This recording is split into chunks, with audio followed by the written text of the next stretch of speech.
Now, KFDM Sports in HD with Andrew Chernoff. Today was the third and final day of this year's NFL Draft. It was a day one local player has been waiting for since his senior season at Tulane finished up in the fall. And it all came together perfectly for him today. 2009 Westbrook grad Ryan Grant received the news this afternoon he wanted to hear. He was selected by the Washington Redskins in the 5th round of the draft. Grant is coming off a great 2013 season at Tulane, grabbing nearly 80 catches for over 1,000 yards and 9 touchdowns. His family hosted a cookout tonight for the man of the hour. I caught up with him while he was there and asked him the question everyone wants to know the answer to. Where were you when you found out? I was at a gym actually with my agent. You know, I had a workout this morning, and then he wanted me to come over and just hang out with him, and we were in the gym just talking, and you know, I got the phone call and it was all good from there. I was ecstatic, man. You know, I just watched my name go across the board, and just being on the phone and talking to Jay Gruden and watching my name go across the board, just a wonderful feeling. I could have gone anywhere, you know, but I'm happy to be with the Redskins, and I'm gonna make the most of my opportunity there. What did Coach Gruden tell you on the phone? He was like, how do you feel about being a Redskin? I was like, man, it's wonderful. You know, I'm just making most of the opportunity. RG3, the big star on that team. You'll be catching passes from him. Has that sunk in yet? It has, you know, but I'm going to just stay in my lane. You know, I'm going to play my role and just do what I can for the team to contribute to wins. We wish him the best of luck. High school baseball playoffs now. 3A area round, Bridge City and Sweeney in a winner go home game. Chase Sugar came to play. First batter he faces, he strikes out. Could the second batter do any better? Well, he doesn't even swing. Ross Nairn goes down looking. How about the third batter? Will this be the charm for Sweeney? Not a chance. Sugar gets Cody Erickson to swing and miss.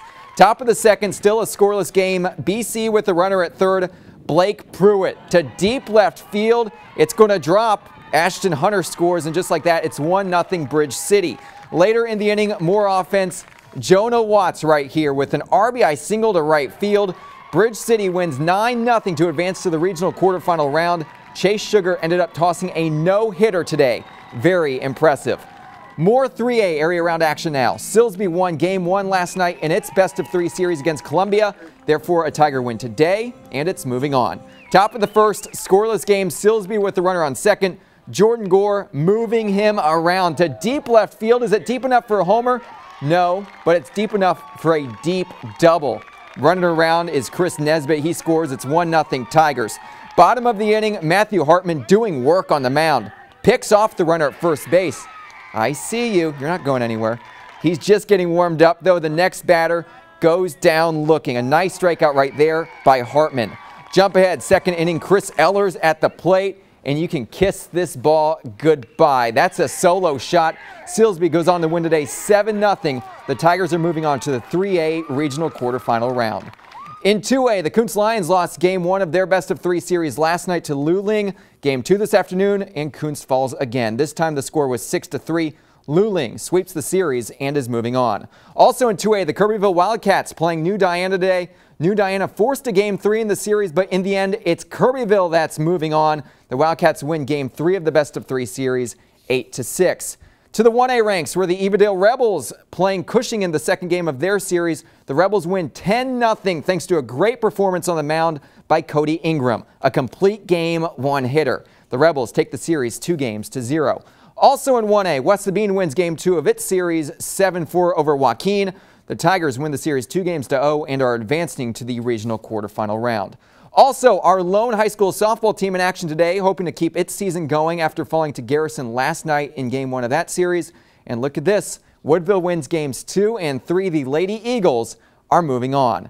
The Lamar baseball team on the coast this weekend for a 3-game series against Texas A&M Corpus Christi. The squads played a doubleheader today. Here's Game 1.